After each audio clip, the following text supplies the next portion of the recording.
Hello, welcome to wavelength academy. നമ്മൾ ഇന്ന് discuss ചെയ്യാൻ പോകുന്നത് class 9th social science text ബുക്കിലെ 8th ചാപ്റ്റർ ആണ്. ലിംഗവിവേചനമില്ലാത്ത സമൂഹത്തിലേക്ക് എന്നതാണ് നമ്മുടെ ഈ ഒരു പാഠഭാഗത്തിന്റെ പേര് വരുന്നത്. അപ്പോൾ ഈ ഒരു പാഠഭാഗത്തിൽ വരുന്ന ഇമ്പോർട്ടന്റ് ആയിട്ടുള്ള ഫാക്ട്സ് എന്താണെന്ന് നമുക്ക് നോക്കാം. ഈ ഒരു പാഠഭാഗം തുടങ്ങുന്നത് തന്നെ നമ്മുടെ ബഹുമാനപ്പെട്ട കേരള ഹൈക്കോടതി 2023 ഓഗസ്റ്റ് 8 പുറപ്പെടുവിപ്പിച്ച ഒരു നിരീക്ഷണത്തെ കുറിച്ചുള്ള ഒരു വാർത്ത കൊടുത്തുകൊണ്ടാണ്. ലിംഗപദവിയും ലിംഗഭേദവും വ്യത്യസ്തമായ ആശയങ്ങളാണ്. ലിംഗപദവി തിരഞ്ഞെടുക്കാനുള്ള അവകാശം വ്യക്തിയിൽ നിക്ഷിപ്തമാണ്. അതായത് ഇവിടെ രണ്ട് കൺസെപ്റ്റ്സിനെ കുറിച്ചിട്ട് പറയുന്നുണ്ട്. ഏതൊക്കെയാണ്? ലിംഗപദവിയും ലിംഗഭേദവും. നമുക്ക് എന്താണ് അതിനെ കുറിച്ച് പറയുന്നത് എന്നുള്ള കാര്യങ്ങൾ നോക്കാം. ഇപ്പോ നമ്മൾ പറഞ്ഞ ഈ രണ്ട് കാര്യങ്ങളും ഏതൊക്കെ ഔദ്യോഗിക രേഖകളിലാണ് നമ്മൾ കൊടുത്തിട്ടുള്ളത് അല്ലെങ്കിൽ കണ്ടിട്ടുള്ളത്? ആധാർ കാർഡ്, സ്കൂൾ അഡ്മിഷൻ രേഖകൾ, ജനന സർട്ടിഫിക്കറ്റ്, റേഷൻ കാർഡ് ഒക്കെയാണല്ലോ. ഇനി നമ്മൾ പറഞ്ഞല്ലോ രണ്ട് കാര്യങ്ങളെ കുറിച്ചാണ് നമ്മൾ ഈ ഒരു ചാപ്റ്ററിൽ കൂടുതലായിട്ട് ഡിസ്കസ് ചെയ്യുന്നതെന്ന് പറഞ്ഞു. ലിംഗഭേദവും ലിംഗപദവിയും, സെക്സ് ആൻഡ് ജെൻഡർ. ഓക്കെ, അപ്പോ ആദ്യം എന്താണ് ലിംഗഭേദം എന്ന് നമുക്ക് നോക്കാം. ആണെന്നും പെണ്ണെന്നും വേർതിരിക്കുന്ന ജീവശാസ്ത്രപരമായ സവിശേഷതകളെ സൂചിപ്പിക്കുന്നതാണ് ലിംഗഭേദം. ക്രോമസോമുകൾ, ശരീരഘടന, ഹോർമോണുകൾ, പ്രത്യുൽപാദന വ്യവസ്ഥ, മറ്റ് ശാരീരിക ഘടകങ്ങൾ എന്നിവയിൽ ആണിനും പെണ്ണിനുമുള്ള വ്യത്യാസങ്ങളാണ് ലിംഗഭേദം എന്ന പദം സൂചിപ്പിക്കുന്നത്. അപ്പൊ ജനിക്കുമ്പോ എന്താണ് ഈ പറയുന്നതായ ക്രോമസോമുകള്, ശരീരഘടന, ഹോർമോണുകൾ, പ്രത്യുൽപാദന വ്യവസ്ഥ ഇതിന്റെയൊക്കെ ബേസിസിൽ വരുന്ന ആ വ്യത്യാസങ്ങളെയാണ് നമ്മൾ ലിംഗഭേദം എന്ന് പറയുന്നത്. അപ്പൊ ഇത് നമ്മളിലേക്ക് ആരോപിക്കപ്പെടുന്നതാണ്. അതായത് നമ്മളായിട്ട് പോയി തിരഞ്ഞെടുക്കാനുള്ള ഒരു ചോയ്സ് ഉള്ള ഒരു കാര്യമല്ല. നമ്മുടെ ശരീരഘടനയൊക്കെ വെച്ചിട്ട് വരുന്ന ഒരു കാര്യമാണ് ഈ ലിംഗഭേദം എന്ന് പറയുന്നത്. അതേസമയം ലിംഗപദവി എന്ന് പറയുമ്പോൾ നമ്മൾ ഒരു മനുഷ്യന്റെ ഒരു സമൂഹ ജീവിയാണെന്ന് നമുക്ക് അറിയാവുന്ന കാര്യമാണ്. ലിംഗപദവി എന്നത് പ്രത്യേക സാമൂഹിക സന്ദർഭങ്ങളിലൂടെ പുരുഷൻ, സ്ത്രീ എന്നീ വിഭാഗങ്ങളുമായി ബന്ധപ്പെട്ടിരിക്കുന്ന സാമൂഹികവും സാംസ്കാരികവും മാനസികവുമായ സവിശേഷതകളെ സൂചിപ്പിക്കുന്നു. അതായത് നമ്മൾ പണ്ട് തൊട്ട് കേട്ടിട്ടുള്ള ഒരു കാര്യമായിരിക്കും, പെൺകുട്ടികളാണെങ്കിൽ പിങ്ക് നിറമാണ് കുറച്ചും കൂടെ ബെറ്റർ ആയിട്ടുള്ളത്, അല്ലെങ്കിൽ പുരുഷന്മാർക്കാണെങ്കിൽ ഈ പറയുന്നതായ നീല നിറമാണ് കൂടുതലായിട്ട് നല്ലതായിട്ട് പരിഗണിക്കുന്നതെന്ന്. പക്ഷെ ഇതിനൊരു ജൈവിക കാരണങ്ങളൊന്നുമില്ല. നമ്മുടെ സാമൂഹിക സമ്പ്രദായമായിട്ട് ഇതിങ്ങനെ പറഞ്ഞു വന്ന് പോരുന്നു എന്ന് മാത്രം. അപ്പോ ഇത്തരം കാര്യങ്ങൾ, ഈ ഒരു കാര്യങ്ങളൊക്കെയാണ് ലിംഗപദവി എന്നതുകൊണ്ട് ഉദ്ദേശിക്കുന്നത്. അതായത് ലിംഗപദവി ജീവശാസ്ത്രപരമായോ സ്ഥിരതയോ ഉള്ളതല്ല, സാമൂഹിക ഇടപെടലുകളിലൂടെ ആർജിക്കുകയും ശക്തിപ്പെടുകയും ചെയ്യുന്നതാണ്. അതായത് സ്ത്രീ ഒരു സ്ത്രീയെ സംബന്ധിച്ച് വരുന്ന കാര്യങ്ങൾ എങ്ങനെയൊക്കെയാണ്?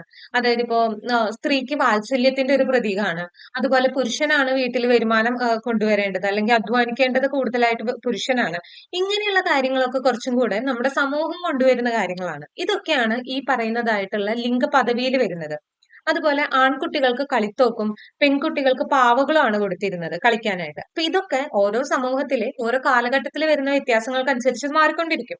അപ്പൊ ഇതൊരു സ്ഥിരതയുള്ള കാര്യമല്ല. അപ്പൊ ഈ പറഞ്ഞ കാര്യങ്ങളെയാണ് നമ്മൾ ലിംഗപദവി എന്നതുകൊണ്ട് ഉദ്ദേശിക്കുന്നത്.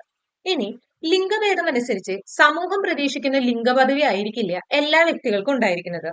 അതായത് ലിംഗഭേദം എന്ന് പറയുമ്പോൾ നമ്മുടെ ജനിക്കുന്ന സമയത്തുള്ള കാര്യങ്ങൾ.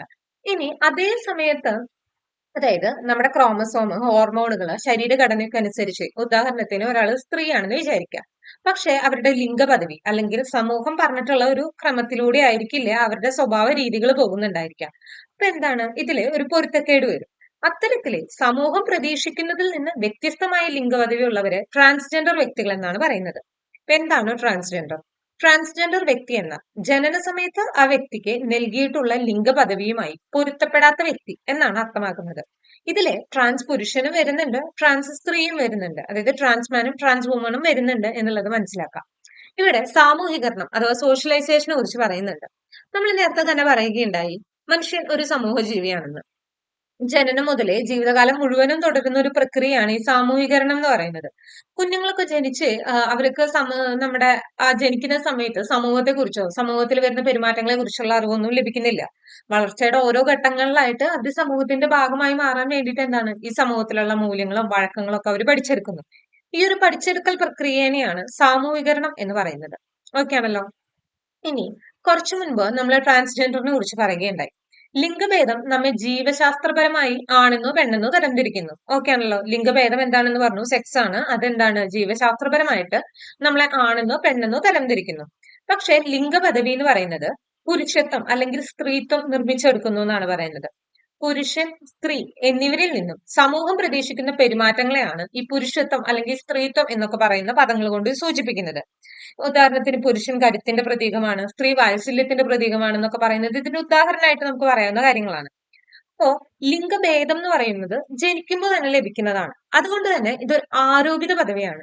അതേസമയം ലിംഗ പദവി എന്ന് പറയുന്നത് എന്താണ്? ഒരു ആർജിത പദവിയാണ്. നമ്മൾ ജീവിക്കുന്ന സംസ്കാരത്തിൽ നിന്ന് പഠിച്ച് രൂപപ്പെടുത്തുന്നതാണ് ലിംഗ പദവി.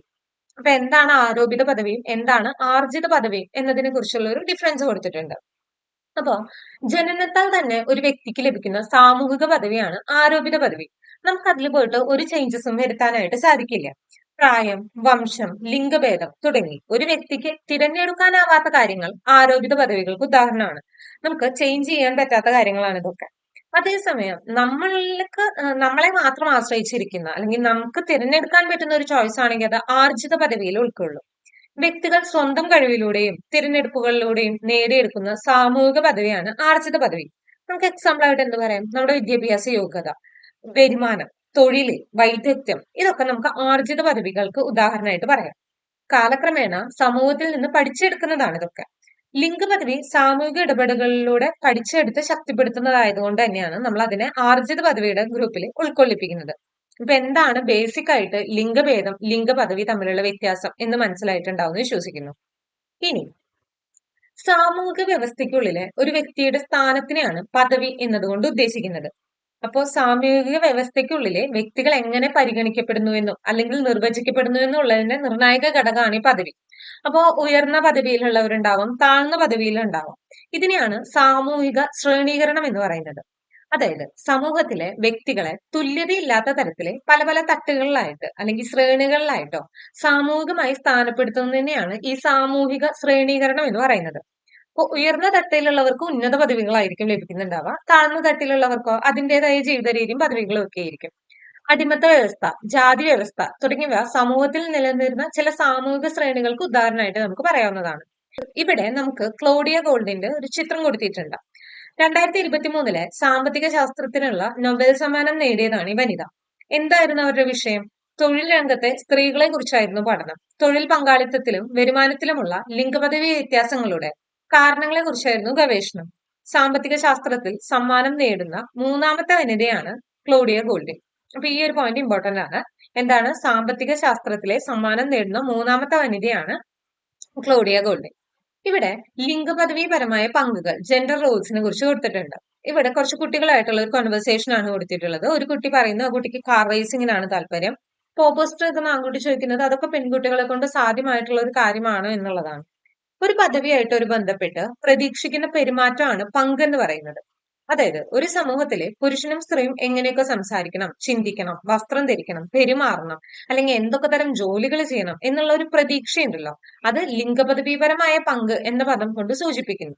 ഒരു സമൂഹം പുരുഷത്വത്തോടും സ്ത്രീത്വത്തോടും ബന്ധപ്പെടുത്തുന്ന പ്രത്യേക സ്വഭാവങ്ങളും മനോഭാവങ്ങളും പ്രവർത്തനങ്ങളുമാണ് ഈ ലിംഗപദവിപരമായ പങ്ക് എന്നതുകൊണ്ട് അർത്ഥാക്കുന്നത്. അപ്പൊ ഇത് ഒരു കാറ്റഗറി ചെയ്തിട്ട് ഇത്തരം കാര്യങ്ങൾ സ്ത്രീകൾ മാത്രമേ ചെയ്യാൻ പാടുള്ളൂ, അല്ലെങ്കിൽ ഇത്തരം കാര്യങ്ങൾ പുരുഷന്മാർ മാത്രമേ ചെയ്യാൻ പാടുള്ളൂ എന്നതിനെയാണ് ഈ ലിംഗപദവിപരമായ പങ്ക് എന്നതുകൊണ്ട് ഉദ്ദേശിക്കുന്നത്. മനസ്സിലായിട്ടുണ്ടാവും എന്ന് വിശ്വസിക്കുന്നു. അടുത്തതായിട്ട് വരുന്നത് ലിംഗപദവിയും സാമൂഹിക വഴക്കങ്ങളുമാണ്. ഇന്ത്യയിലെ മുൻകാലങ്ങളിൽ നിലനിന്നിരുന്ന അനാചാരങ്ങളിൽ ഒന്നായിരുന്നു സതി എന്ന് പറയുന്നത്. അതായത് എന്തെങ്കിലും ഒരു കാരണവശാല് ഭർത്താവ് മരിച്ചാല് ഭാര്യ അയാളുടെ ചിതയിൽ ചാടിയിട്ട് ജീവൻ വെടിയണം എന്നൊരു അനാചാരമായിരുന്നു സതി. അതുപോലെ തന്നെ ഇന്ത്യയിൽ നിലനിന്നിരുന്ന സാമൂഹിക ശ്രേണീകരണത്തിന്റെ ഭാഗമായിട്ട് നമുക്ക് പറയാവുന്ന ഒരു കാര്യമാണ് ഈ തൊട്ടുകൂടായ്മ എന്ന് പറയുന്നത്. അതായത് താഴ്ന്ന ജാതിയിലുള്ളവരെ ഉയർന്ന ജാതിയിൽ വരുന്നവരെ തൊടാൻ പാടില്ല എന്ന് പറയുന്ന നിയമമായിരുന്നു ഈ പറയുന്ന തൊട്ടുകൂടായ്മ. പിന്നീട് നമ്മുടെ സാമൂഹിക പരിഷ്കരണങ്ങളുടെ ഒക്കെ ഭാഗമായിട്ട് നിയമനിർമ്മാണത്തിലൂടെ അവ നിരോധിക്കപ്പെടുന്ന ഒരു സാഹചര്യം കൂടെ ഇവിടെ ഉണ്ടായിട്ടുണ്ട്. 1987 സതി നിരോധന നിയമത്തിലൂടെയാണ് ഇന്ത്യൻ പാർലമെന്റ് സതി നിരോധിച്ചത്.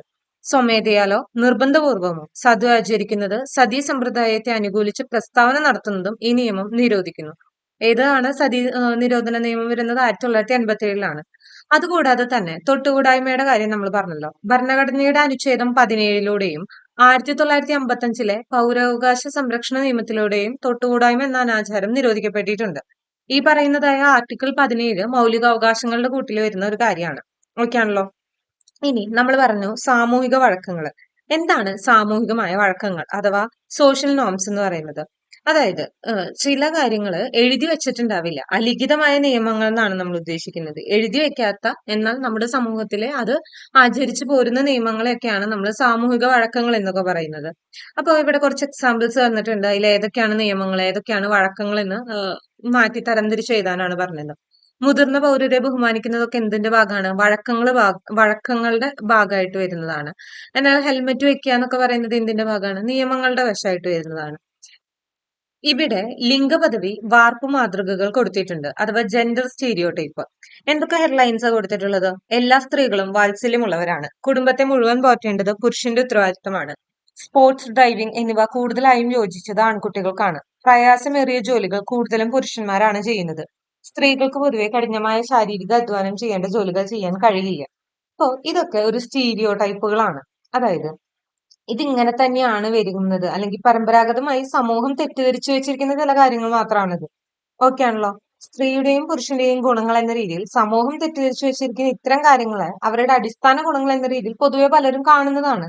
ആക്ച്വലി ഒരു സ്ത്രീക്ക് ഇതൊക്കെ ചെയ്യാൻ പറ്റില്ല എന്ന് പറയുകയോ അല്ലെങ്കിൽ ഒരു പുരുഷന് ഇങ്ങനെ മാത്രം ആകാൻ പാടുള്ളൂ എന്ന് പറയുന്നത് തന്നെ തെറ്റായ ഒരു കാര്യമാണ്. ഇത് സമൂഹം കൊടുത്തിട്ടുള്ള ഒരു നിർവചനം മാത്രമായിട്ടാണ് ഇതിനെ നമ്മൾ കാണേണ്ടത്. ഇതിനെയാണ് വാർപ്പ് മാതൃക എന്ന് നമ്മൾ പറയുന്നത്. എന്താണ് വാർപ്പ് മാതൃക?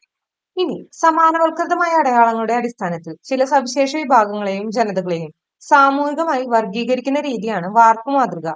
വർഗം, ജാതി, മതം, തൊഴിൽ, ഭാഷ, ലിംഗപദവി എന്നിവയുടെ അടിസ്ഥാനത്തിൽ വാർപ്പ് മാതൃകകൾ രൂപവൽക്കരിക്കാറുണ്ട്. സ്റ്റീരിയോ ടൈപ്പുകളായിട്ട് പോകുന്നതിനെ കുറിച്ചിട്ടുള്ള കാര്യങ്ങളാണ് പറയുന്നത്. എക്സാമ്പിൾ ആയിട്ട് ഇവിടെ കൊടുത്തിട്ടുണ്ട്, നേഴ്സ് ആവാൻ നല്ലത് സ്ത്രീകളാണ്, പുരുഷന്മാർ അതിന് അനുയോജ്യമല്ല. അങ്ങനെ എവിടെയാണ് എഴുതി വെച്ചിട്ടുള്ളത്? അല്ലെങ്കിൽ അങ്ങനത്തെ ഒരു കാര്യം എവിടെയാണ് വരുന്നത്? അപ്പൊ ഇതൊക്കെ എന്താണ്? സ്റ്റീരിയോ ടൈപ്പുകൾ, അല്ലെങ്കിൽ ഈ പറയുന്ന ലിംഗപദവി വാർപ്പ് മാതൃകകളുടെ ഉദാഹരണമായിട്ട് നമുക്ക് പറയാവുന്ന കാര്യമാണ്. ഇനി മാധ്യമങ്ങളും ലിംഗപദവി വാർപ്പ് മാതൃകകളും. നമ്മൾ ഈ പറഞ്ഞിട്ടുള്ള ഈ ജെൻഡർ സ്റ്റീരിയോ ടൈപ്സുകളെ കുറിച്ചിട്ട് നമുക്ക് നമ്മുടെ മീഡിയ ഫീൽഡിലും കാണാവുന്നുണ്ട്. നമ്മൾ നമ്മുടെ ടിവിയിലും മറ്റ് മാധ്യമങ്ങളിലും വഴി ഒരുപാട് പരസ്യങ്ങൾ കാണുന്നുണ്ടായിരിക്കും. ഈ കറിപ്പൊടിയുടെ പരസ്യങ്ങൾ, അല്ലെങ്കിൽ അടുക്കള റിലേറ്റഡ് ആയിട്ട് വരുന്ന പരസ്യങ്ങൾ, സൗന്ദര്യവർദ്ധക വസ്തുക്കളുടെ പരസ്യങ്ങൾ, ഇങ്ങനത്തെ കാര്യങ്ങളിൽ കൂടുതലായിട്ടും ആ പരസ്യത്തിൽ അഭിനയിക്കുന്നത് ആരായിരിക്കും? സ്ത്രീകളായിരിക്കും. അതേസമയം ബൈക്കുകള്, കാറുകള്, സാമ്പത്തിക സ്ഥാപനങ്ങള്, സിമന്റ് അങ്ങനത്തെയുള്ള വിഷയങ്ങൾ വരുന്നതിന്റെ പരസ്യങ്ങളിൽ കൂടുതലായിട്ടും പുരുഷന്മാരായിരിക്കും അവതരിപ്പിക്കുന്നുണ്ടാവുക. എന്തുകൊണ്ടായിരിക്കും ഈ വ്യത്യാസം എന്ന് പറയുന്നത്? അവിടെയും വരുന്നത് എന്ത് തന്നെയാണ്? ഈ പറയുന്നതായ സ്റ്റീരിയോ ടൈപ്പിന്റെ വ്യത്യാസത്തിൽ വരുന്ന ഒരു ക്ലാസിഫിക്കേഷൻ തന്നെയാണ് നമുക്ക് അവിടെയും കാണാൻ സാധിക്കുന്നത്. ഇനി അടുത്തത് ഭാഷയും ലിംഗപദവി വാർപ്പ് മാതൃകയും. നമ്മൾ മീഡിയ സെക്ഷനിൽ എന്താണെന്ന് പറഞ്ഞു. ഇനി നമ്മൾ ലാംഗ്വേജിൽ വരുന്ന വ്യത്യാസം എന്താണെന്ന് പറയുന്നത്. ഓക്കെ, നാം ഉപയോഗിക്കുന്ന ഭാഷകളിലും ലിംഗപദവി വ്യത്യാസം നിലനിൽക്കുന്നുണ്ട്. ഭാഷകളിലെ നാമപദങ്ങളെ ആൺ, പെൺ എന്നിങ്ങനെ തരംതിരിക്കുന്നുണ്ട്. പൗരൻ, മനുഷ്യൻ തുടങ്ങി പുരുഷനെയാണ് എന്ന് തോന്നിപ്പിക്കുന്ന വാക്കുകൾ എങ്ങനെയാവും എല്ലാവരെയും സൂചിപ്പിക്കുന്ന പൊതുവാക്കുകളായി മാറിയിട്ടുള്ളത്? പൗരൻ, മനുഷ്യൻ തുടങ്ങിയ വാക്കുകള് പുരുഷനെയാണ് എന്ന് തോന്നിപ്പിക്കുന്ന വാക്കുകളാണ്. പക്ഷെ അതൊരു ജനറൽ ആയ അർത്ഥമാണ് വരുന്നത്. ഉദാഹരണത്തിന് പുരുഷ ഡോക്ടർ എന്ന് പറയാതിരിക്കുകയും ലേഡി ഡോക്ടർ എന്ന് ഉപയോഗിക്കുകയും ചെയ്യുന്നുണ്ട്. ഇത് ഡോക്ടർ എന്ന് ജനറലി പറയുകയാണെങ്കിൽ അതൊരു മെയിൽ ഡോക്ടർ ആയിരിക്കും എന്നുള്ളത് ഒരു ജനറൽ ആയിട്ട് അങ്ങനെ എന്തോ പറഞ്ഞു വെച്ചിട്ടുണ്ട്. ലേഡി ഡോക്ടർ എന്ന് സ്പെഷ്യലൈസ്ഡ് ആയിട്ട് എടുത്തു പറയുകയും ചെയ്യും. എന്തുകൊണ്ടാണ് ഡോക്ടർ എന്ന വാക്ക് മാത്രം പറഞ്ഞാൽ അത് കൂടുതലും പുരുഷനെ മാത്രം അഭിസംബോധന ചെയ്യുന്ന വാക്കായി തോന്നുന്നത്? അതും ഈ പറയുന്നതായ ഭാഷയിൽ വരുന്ന ലിംഗപദവി വാക്ക് മാതൃകയുടെ വ്യത്യാസത്തിൽ വരുന്നതാണ്. ഭാഷ വഴിയുള്ള ഇത്തരം വാർപ്പ് മാതൃക ഉറപ്പിക്കലിനെ എങ്ങനെയൊക്കെയാണ് നമുക്ക് പ്രതിരോധിക്കാൻ കഴിയുന്നത്? ഇനി ലിംഗപദവി ഉൾച്ചേർന്ന പദങ്ങളും പ്രയോഗങ്ങളും ഇതിനെ ചെറുക്കാനുള്ള മാർഗങ്ങളാണ്. അതായത് ജെൻഡർ ഇൻക്ലൂസീവ് ആയിട്ടുള്ള വാക്കുകൾ. എങ്ങനെയാണ്? ടീച്ചർ, എഞ്ചിനീയർ, നഴ്സ്, ഇതിലൊന്നും നമുക്ക് ജെൻഡർ മനസ്സിലാക്കാനായിട്ട് സാധിക്കില്ല. അതായത് ഇത് പുരുഷനെയാണോ പറയുന്നത്, സ്ത്രീനെയാണോ എന്ന് പറയുന്നത് എന്ന് തിരിച്ചറിയാനായിട്ട് സാധിക്കില്ല. അപ്പൊ ഇങ്ങനെയുള്ള വാക്കുകളെയാണ് ലിംഗപദവി ഉൾച്ചേർന്ന പദങ്ങൾ അഥവാ ജെൻഡർ ഇൻക്ലൂസീവ് വേർഡ്സ് എന്ന് പറയുന്നത്. ഓക്കെ ആണല്ലോ. അടുത്തത് വരുന്നതാണ് ലിംഗപദവി അധിഷ്ഠിതമായ അതിക്രമങ്ങൾ, ജെൻഡർ ബേസ്ഡ് വയലൻസ്. സ്ത്രീധനത്തിന്റെ പേരിൽ ഉപദ്രവം, ഭർത്തൃ വീട്ടുകാർക്കെതിരെ കേസ്, ട്രാൻസ്ജെൻഡർ വ്യക്തിയെ പൊതു ഇടങ്ങളിൽ അവഹേളിച്ചു, ട്രാൻസ്ജെൻഡർ സംരക്ഷണ നിയമപ്രകാരം നടപടിയെടുത്ത പോലീസ്. ഇനി ഒരാൾക്കും ഇത്തരം അനുഭവങ്ങൾ ഉണ്ടാകരുത്. ലൈംഗിക അതിക്രമം അതിജീവിച്ച അതിജീവിത മാധ്യമങ്ങളോട്. അങ്ങനെ ഒരുപാട് ന്യൂസ് ഹെഡ്ലൈൻസ് ഒക്കെ കൊടുത്തിട്ടുണ്ട്. നമ്മുടെ സമൂഹത്തിലെ തുല്യ ലിംഗപദവി ലഭ്യമാകുന്നുണ്ടോ എന്നുള്ളതാണ് നമ്മളോട് ചോദിക്കുന്നത്. ജാതി, മതം, ലിംഗപദവി എന്നീ ഭേദങ്ങളില്ലാതെ എല്ലാ അംഗങ്ങൾക്കും സാമൂഹിക, സാമ്പത്തിക, രാഷ്ട്രീയ നീതി ലഭ്യമാകുന്ന ഒരു സമൂഹമാണ് ന്യായ സമൂഹം. ജസ്റ്റ് സൊസൈറ്റി എന്ന് പറയുന്നത്. നമുക്ക് അങ്ങനെ പ്രോപ്പറായിട്ട് നമുക്കത് പറയാൻ സാധിക്കുമോ? ആക്ച്വലി നമ്മുടെ നാട്ടില് അങ്ങനെ ഒരു ന്യായ സമൂഹമാണോ നിലനിൽക്കുന്നത്? ഇതെല്ലാവരും അവനവനോട് തന്നെ ചോദിക്കേണ്ട ചോദ്യമാണ്. ഇതിന്റെ ഉത്തരം എന്ത് തന്നെ കിട്ടിയാലും അതിന്റെ പരിഹാരവും കിടക്കുന്നത് ഒരുപക്ഷെ നമ്മളിൽ തന്നെയാണെന്നാണ് ഞാൻ വിശ്വസിക്കുന്നത്. ഇവിടെ ജസ്റ്റിസ് BR കൃഷ്ണയ്യരുടെ ഒരു വാക്ക് കൊടുത്തിട്ടുണ്ട്. എല്ലാ അംഗങ്ങളും സന്തോഷവും ക്ഷേമവും ആസ്വദിക്കുന്ന ഒരു സമൂഹത്തെ ന്യായ സമൂഹം എന്ന് പറയാനായിട്ട് സാധിക്കും. ഓക്കെ ആണല്ലോ. ഇനി ലിംഗവിവേചനമില്ലാത്ത ലോകം. ഇവിടെ മേൽമുണ്ട് സമരത്തെക്കുറിച്ചും കല്ലുമാല സമരത്തെക്കുറിച്ചും ഒരു ആർട്ടിക്കിൾ കൊടുത്തിട്ടുണ്ട്. വസ്ത്രധാരണ അവകാശത്തിന് വേണ്ടി തെക്കൻ തിരുവിതാംകൂറിലെ സ്ത്രീകൾ 19-ാം നൂറ്റാണ്ടിന്റെ ആദ്യം മുതൽ നടത്തിവന്ന സമരമാണ് മേൽമുണ്ട് സമരം എന്ന് പറയുന്നത്. ദീർഘകാലത്തെ സമരത്തിന് ശേഷം ജാതിമത വ്യത്യാസമില്ലാതെ എല്ലാവർക്കും ഇഷ്ടപ്പെട്ട വസ്ത്രം ധരിക്കാനുള്ള അവകാശം നൽകിക്കൊണ്ട് തിരുവിതാംകൂർ സർക്കാർ വിളംബരം പ്രസിദ്ധപ്പെടുത്തി. എങ്കിലും ജാത്യാചാരത്തിന്റെ പേരിൽ പിന്നീടും ഇഷ്ടപ്പെട്ട വസ്ത്രം ധരിക്കാൻ പലർക്കും കഴിഞ്ഞിരുന്നില്ല. അടുത്തത് കല്ലുമാല സമരം. അധസ്ഥിത വിഭാഗമായി കണക്കാക്കിയിരുന്ന പുലയ വിഭാഗത്തിലെ സ്ത്രീകൾ ജാതീയതയുടെ അടയാളമായി കല്ല്, കുപ്പിച്ചില്ല് തുടങ്ങിയവ കൊണ്ടുള്ള മാലകൾ നിർബന്ധിതമായി അണിയേണ്ടിയിരുന്നു. ഇതിനെതിരെ അയ്യങ്കാളിയുടെ നേതൃത്വത്തിൽ കൊല്ലത്തെ പെരിന്നാട്ടിൽ നടന്ന സമരമാണ് കല്ലുമാല സമരം. ഇതിനെ പെരിനാട് ലഹള എന്ന് വിളിക്കാറുണ്ട്. ഓക്കെ ആണല്ലോ. അപ്പൊ എന്താണ് പെരിനാട് ലഹള എന്നൊരു പേരും കൂടി ഈ പറയുന്ന കല്ലുമാല സമരത്തിനുണ്ട്. ആരായിരുന്നു ഇതിന്റെ നേതൃത്വത്തിൽ ഉണ്ടായിരുന്നത്? അയ്യങ്കാളിയാണെന്ന് മനസ്സിലാക്കാം. ഈ മേൽമുണ്ട് സമരത്തെ കുറിച്ചൊക്കെ നമ്മൾ മുൻ ക്ലാസ്സുകളിൽ പറയുകയുണ്ടായിട്ടുണ്ട്. ഓക്കെ ആണല്ലോ. ഇനി ഇവിടെ ലിംഗസമത്വത്തിനെതിരെ സംസാരിച്ചു, ജീവനക്കാരനെ പിരിച്ചുവിട്ടു. ലിംഗവിവേചന വാക്കുകൾ കോടതിയിൽ നിന്ന് ഒഴിവാക്കി. വാർപ്പ് മാതൃക പൊളിച്ച സുപ്രീം കോടതി. സ്പെയിനിലെ തൊഴിലിടങ്ങളിലെ ലിംഗവിവേചനം വെളിപ്പെടുത്തി 200-ലധികം സ്ത്രീകൾ. ലിംഗവിവേചനവുമായി ബന്ധപ്പെട്ട വിഷയങ്ങളിൽ പുരോഗമനപരമായ നിലപാട് കൈക്കൊള്ളും കാനഡ പ്രധാനമന്ത്രി. ലിംഗപദവികൾക്കിടയിലെ തുല്യതയ്ക്ക് തടസ്സം നിൽക്കുന്ന ഒരു പ്രധാന കാരണമാണ് ഈ ലിംഗപദവി വിവേചനം എന്ന് പറയുന്നത്. അതായത് ഏതെങ്കിലും ഒരു ലിംഗപദവിനെ ആധിപത്യം കൊണ്ടുവരാൻ വേണ്ടിയിട്ട് മറ്റുള്ളതിനെ അടിച്ചമർത്തുന്ന പ്രക്രിയയാണ് ഈ ലിംഗപദവി വിവേചനം അഥവാ ജെൻഡർ ഡിസ്ക്രിമിനേഷൻ എന്ന് പറയുന്നത്. ഭരണഘടനയിലെ ഇതിനെക്കുറിച്ച് എന്തൊക്കെയാണ് പറയുന്നത്? ഇന്ത്യൻ ഭരണഘടനയുടെ അനുച്ഛേദം 14 എല്ലാവരും നിയമത്തിന് മുന്നിൽ തുല്യരാണെന്ന് വ്യക്തമാക്കുന്നുണ്ട്. അതായത് നമ്മുടെ മൗലികാവകാശത്തെ വിടുന്നതാണ് കേട്ടത്. ഒരു വ്യക്തിയും ലിംഗഭേദത്തിന്റെ അടിസ്ഥാനത്തിൽ വിവേചനം നേരിടരുതെന്ന് അനുച്ഛേദം 15 പ്രസ്താവിക്കുന്നുണ്ട്. ലിംഗഭേദത്തോടൊപ്പം ലിംഗപദവിയും വ്യക്തികളുടെ സാമൂഹിക നിലയുടെ അടിസ്ഥാനമാണെന്ന് 2014 സുപ്രീം കോടതി പറയുകയുണ്ടായി. ഇന്ത്യൻ ഭരണഘടനയുടെ വിവിധ അനുച്ഛേദങ്ങൾ ലിംഗപദവിയുമായി ബന്ധപ്പെട്ട സ്വാതന്ത്ര്യങ്ങൾ വ്യക്തമാക്കുന്നുണ്ട് എന്ന് 2014 നൽസ വിസ് യൂണിയൻ ഓഫ് ഇന്ത്യ വിധിന്യായത്തിലെ സുപ്രീം കോടതി വ്യാഖ്യാനിക്കുന്നുണ്ട്. നമ്മൾ കുറച്ച് ആർട്ടിക്കിൾസ് നമ്മളിവിടെ പരിചയപ്പെടാൻ പോവുകയാണ്. ഈ ആർട്ടിക്കിളിലൊക്കെയാണ് ലിംഗപദവിയായിട്ട് ബന്ധപ്പെട്ട ഭരണഘടനയുടെ ആർട്ടിക്കിൾസ് ആണ്. അനുച്ഛേദം 14 എന്താണ്? എല്ലാ ലിംഗപദവികളുടെയും തുല്യ അവകാശം കൊടുക്കുന്നുണ്ട്. 15 ഒരു വ്യക്തിക്കും ലിംഗപദവിയുടെ അടിസ്ഥാനത്തിൽ വിവേചനം ഉണ്ടാവാൻ പാടില്ല എന്ന് പറയുന്നുണ്ട്. 16 എന്താണ്? എല്ലാ ലിംഗപദവികൾക്കും അവസര സമത്വം. 19 ഇതിലെ 19(1) ഏല് വരുന്നത് എന്താണ്? എല്ലാ ലിംഗപദവികൾക്കും സ്വതന്ത്രമായി വേഷം, പെരുമാറ്റം, പ്രവൃത്തികൾ എന്നിവയിലൂടെ ലിംഗപദവി പ്രകടിപ്പിക്കാൻ അവകാശമുണ്ട്.